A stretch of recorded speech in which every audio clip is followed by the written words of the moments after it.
Obese kitchen या recipe चॅनलमध्ये तुमचे स्वागत आहे. तर आज आपण फक्त एक वाटी पोहे आणि बटाट्यापासून अतिशय भन्नाट अशी रेसिपी पाहणार आहोत. चला थोडाही वेळ न घालवता लगेच रेसिपीला सुरुवात करूया. रेसिपी खूप जास्त वेगळी आहे, अगदी झटपट बनणारी आहे आणि तुमच्या घरातल्या साहित्यामध्येच तयार होणारी आहे. त्यामुळे नक्कीच व्हिडिओ शेवटपर्यंत पहा, कुठेही स्किप करू नका. तर बघा, सुरुवातीला इथे एक बटाटा आपल्याला स्वच्छ धुवून किसून घ्यायचा आहे. बटाट्याची साल काढून घेतली आणि बटाटा इथे मी स्वच्छ असा धुवून घेतलेला आहे. तुम्ही इथे पाहू शकता, छान असा 1 ते 2 पाण्याने हा बटाटा आपल्याला धुवून घ्यायचा आहे. तुमच्याकडे जर जाड किसणी असेल तर त्याने सुद्धा हा बटाटा तुम्ही किसू शकता. जर बारीक किसणी असेल त्याने सुद्धा किसला तरी चालेल. तर इथे पाहू शकता, बटाटा छान असा आपण घट्ट पिळून घेतला आहे पाण्यातून. अजिबातच पाणी वगैरे राहिलं नाही पाहिजे बटाट्यामध्ये. अगदी व्यवस्थित असं घट्ट आपल्याला हे बटाटा पिळून घ्यायचा आहे. आता हा बटाटा एका बाउलमध्ये मी काढून घेतलेला आहे.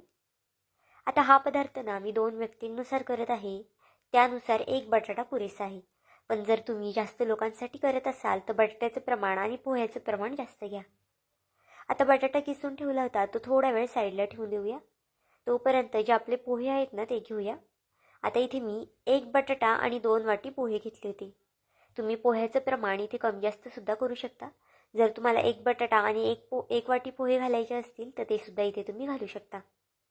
आता बघा, पोहे स्वच्छ 2 ते 3 पाण्याने मी धुवून घेतलेले आहेत.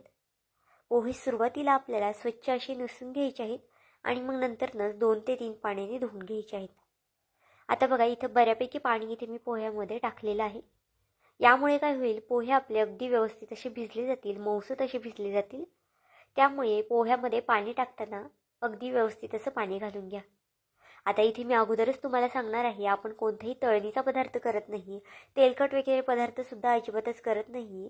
त्यामुळे नक्कीच व्हिडिओ शेवटपर्यंत पहा, खूप जास्त पौष्टिक पदार्थ आहे. आता एका साईडला गॅसवरती कढई तापत ठेवली आहे. कढई तापली की त्यामध्ये 1 चमचा मोहरी, 1 चमचा जिरे घालून घेतला आहे. अगदी थोडंसं चिली फ्लेक्स घातलेलं आहे. चिली फ्लेक्स घालणं ऑप्शनल आहे, तुमच्याकडे असेल तर घाला किंवा नाही घातलं तरी चालेल. थोडेसे काळे तीळ घातलेले आहेत. काळे तिळांऐवजी तुम्ही पांढऱ्या तिळाचा वापर केला तरी चालेल.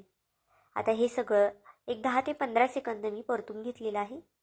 त्यानंतर यामध्ये आपल्याला हिरवी मिरची आणि लसणाची पेस्ट करून घालायची आहे. लहान मुलांसाठी करत असाल तर शक्यतो पेस्टच घाला. जर तुम्ही तुकडे करून टाकलं ना तर ते दाताखाली येईल आणि मग तिखट लागू शकतं. त्यामुळे इथे मी पेस्ट करून घातलेली आहे. आता बघा, इथे कोथिंबीर घालून घेतलेली आहे फोडणीला. कोथिंबीर जेवढी जास्त घालाल ना या पदार्थाला, तेवढा हा पदार्थ अजून छान होतो. त्यामुळे कोथिंबीर नक्कीच जास्त घाला. आता कोथिंबीरसुद्धा छान अशी परतून झालेली आहे. आता यामध्ये जो आपण किसून घेतलेला बटाटा होता ना तो घालून घेऊया. तर बघा, बटाटा अगदी घट्ट असा पिळून घ्यायचा आहे आपल्याला. अजिबातच बटाट्यामध्ये पाणी वगैरे ठेवायचं नाही. आता गॅस स्लो करायचा आहे आणि हा बटाटा आपल्याला अगदी स्लो गॅसवरती परतून घ्यायचा आहे. व्हिडिओ इथपर्यंत पाहिलाच आहे आणि थोडा जरी आवडला असेल ना तर नक्कीच व्हिडिओला 1 लाईक आणि 1 सबस्क्राईब करून घ्या. कारण की नवीन यूट्यूबरसाठी तुमचं 1 लाईक 1 सबस्क्राईब हे खूप जास्त मोलाचं असतं. तसाच माझा हा व्हिडिओ तुम्ही कोणत्या देशातून शहरातून पाहत आहात ना हे सुद्धा मला कमेंट करून सांगायला विसरू नका. यामध्ये आता बघा, चवीनुसार मीठ घालून घेतलेलं आहे आणि पुन्हा छान असा हा बटाटा मिक्स करून घ्यायचा आहे. गॅस कुठेही फास्ट करू नका, नाहीतर मग जो किसलेला बटाटा आहे ना तो खाली लागू शकतो. त्यामुळे शक्यतो अगदी स्लो गॅस ठेवायचा आहे तुम्हाला. आता सगळा बटाटा इथे छान असा मिक्स करून झालेला आहे. आता यावरती झाकण ठेवून 1 ते 2 मिनटं याला वाफ काढून घ्यायची आहे. तर इथे पाहू शकता, अगदी 70 ते 80% इथपर्यंत मी बटाटा शिजवून घेतलेला आहे. जास्तसुद्धा बटाटा आपल्याला इथे शिजवायचा नाही. आता बघा, यामध्ये आपल्याला काही जिन्नस घालायचे आहेत. तर मी अगदी थोडीशी काळी मिरी घातलेली आहे आणि थोडंसं किसून घेतलेलं पनीर घातलेलं आहे. पनीर घालणं अगदी ऑप्शनल आहे, तुमच्याकडे असेल तर घाला किंवा मग तुम्ही स्किप केलं ना तरीसुद्धा चालणार आहे.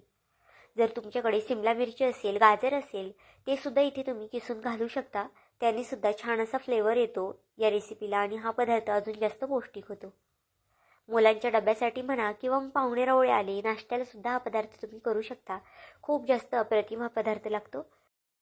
आता बघा, हे छान असं मिक्स करून घेतलेलं आहे. आता गॅस आपल्याला इथे पूर्ण बंद करायचा आहे. पनीर शिजायला सुद्धा अगदी जास्त वेळ लागत नाही. फक्त पनीर टाकल्यानंतर एखादा मिनिट आपल्याला हे परतून घ्यायचं आहे. तुम्ही इथे पाहू शकता आपली जी भाजी आहे ना ती तयार झालेली आहे. तोपर्यंत एका साईडला आपले पोहेसुद्धा छान भिजलेले आहेत. जर तुमच्याकडे जास्त वेळ असेल तर एक 5 ते 10 मिनिटासाठी सुद्धा तुम्ही पोहे भिजत घालू शकता. पण बटाट्याची जी भाजी आपण करून घेतली होती ना ती शिजेपर्यंत पोहे आरामात भिजतात. आता बघा यामध्ये 2 चमचे बेसन पीठ घालून घेतलेलं आहे. आता बेसन पीठ घातल्यानंतर पुन्हा आपल्याला छान असे हे मिक्स करून घ्यायचं आहे. तर बघा चमच्याने मिक्स न करता इथे मी हातानेच मिक्स करून घेते. जेवढं तुम्ही हाताने मिक्स कराल ना तितकं हे छान व्यवस्थित मिक्स होतं. चमच्याने शक्यतो इतकं चांगलं मिक्स होत नाही. आता मिक्स करताना सुरुवातीला आपल्याला इथे पाण्याचा वापर लगेच करायचा नाही. जसं जसं लागेल ना तसं तसं पाणी यामध्ये आपल्याला ॲड करायचं आहे. इथे पाहू शकता छान असं मळून घेतलेलं आहे मी आणि अगदी अर्धा पेला इतपत पाणी यामध्ये घातलेलं आहे. कारण की पोहे आहे, बेसन आहे, ते पाणी शोषून घेतं. त्यामुळे अर्धा पेला पाणी पुरेसं आहे.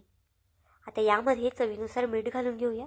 मीठ इथे काळजीपूर्वक घाला कारण की आपण सुरुवातीला जी भाजी करून घेतली होती ना त्यामध्ये सुद्धा मीठ घातलेलं आहे. आता बघा मीठ घालून झाल्यानंतर पुन्हा छान असं मिक्स करून घ्यायचे आहे. पदार्थ खूप जास्त वेगळा आहे, युनिक आहे, पण दिसायला सुद्धा अगदी छान दिसतो आणि खायला तर नक्कीच छान लागतो. तुम्ही एकदा केला ना तर आठवड्यातून 2 ते 3 वेळा नक्कीच कराल. कारण की अगदी घरातल्या साहित्यापासूनच हा पदार्थ तयार होतो. अजिबातच जास्तीचं सामान याला लागत नाही. आणि नेहमीचे पोहे उपमा खाऊन तर सगळीच जण कंटाळतात. अशा पद्धतीने कधीतरी वेगळा नाश्ता केला ना तर मुलेसुद्धा आवडीने खातील आणि तितकंच मोठेसुद्धा अगदी आवडीने खातील. आता बघा आपली भाजीसुद्धा तयार झालेली आहे. आता ती भाजी आपल्याला या पोह्यामध्ये टाकून घ्यायची आहे. आता भाजी टाकल्यानंतर छान असं पुन्हा मिक्स करून घ्यायचं आहे आपल्याला.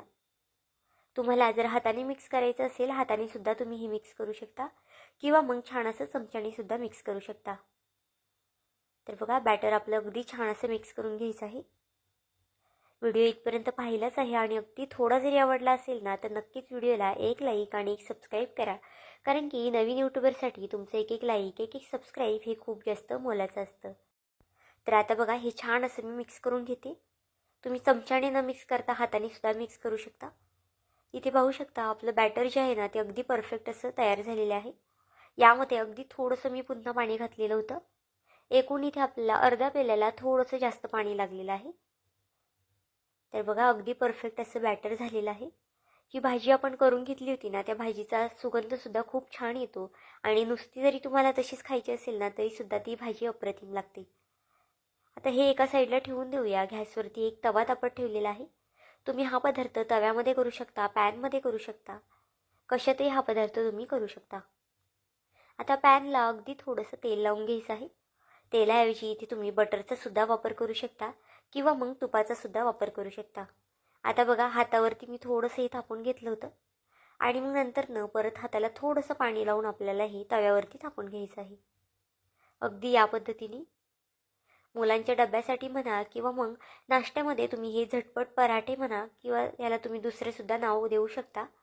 मी तरी अजून याला कोणतंही नाव दिले नाही, पण जर तुम्हाला याला काही नाव देता येईल ना ते नक्कीच मला कमेंट करून सांगा. तर इथे बघा छान असे दोन्ही मी थापून घेतलेले आहेत. तुम्ही अशा पद्धतीने लहान लहानसुद्धा मुलांना देऊ शकता किंवा मग एकदम मोठासुद्धा एक पराठा करू शकता. तर बघा साईडने थोडंसं तेल लावून घ्यायचं आहे पुन्हा आणि झाकण ठेवून एक 2 ते 3 मिनिटासाठी याला एक वाफ काढून घ्यायची आहे. अगदी मीडियम गॅस केलेला आहे मी. मीडियम गॅसवरतीच आपल्याला हे होऊन द्यायचं आहे. आता बघा एक साईड याची पलटी करून घ्यायची आहे. जर पहिला पराठा करत असाल ना तर थोडाफार खाली चिटकू शकतो, पण जर तुम्ही नंतरचे केले ना ते अगदी आरामात निघतात, अजिबातच खाली चिटकत वगैरे नाही. बघा खालच्या साईडने छान गोल्डन रंग येतोपर्यंत आपल्याला हा पराठा भाजून द्यायचा आहे. तुम्ही या पद्धतीने कधी पोह्याचा पराठा केला होता का आणि खाल्ला होता का नक्कीच मला कमेंट करून सांगा. कारण की एकदा केला ना हा पराठा तर आठवड्यातून 2 ते 3 वेळा नक्कीच तुम्ही बनवाल. तर बघा फास्ट गॅसवरती मी दुसऱ्या साईडने सुद्धा हा पराठा होऊन दिलेला आहे. अगदी छान असा गोल्डन रंग येतोपर्यंत हा पराठा आपल्याला होऊन द्यायचा आहे. तर बघा आपले पराठे तयार झाले आहेत. आता एका प्लेटमध्ये काढून घेऊया. हा पराठा तुम्ही नुसता खाल्ला ना तरीसुद्धा तितकाच जास्त चविष्ट लागतो आणि टोमॅटो केचपसोबत खाऊ शकता, चहाबरोबर खाऊ शकता किंवा मग लसणाची चटणी वगैरे असते ना त्यासोबतसुद्धा खाऊ शकता. थंड झाला ना तरीसुद्धा तितकाच जास्त रुचकर लागतो खायला. त्यामुळे मुलांच्या डब्याला सुद्धा तुम्ही देऊ शकता. तर आजची ही रेसिपी तुम्हाला कशी वाटली मला हे कमेंट करून नक्की सांगा. आणि चॅनलवरती नवीन असाल, चॅनलला अजूनही सबस्क्राईब केलं नसेल तर नक्कीच एक लाईक आणि एक सबस्क्राईब करून घ्या. भेटूया आपण पुन्हा एका अशाच नवीन व्हिडिओमध्ये. तोपर्यंत बाय.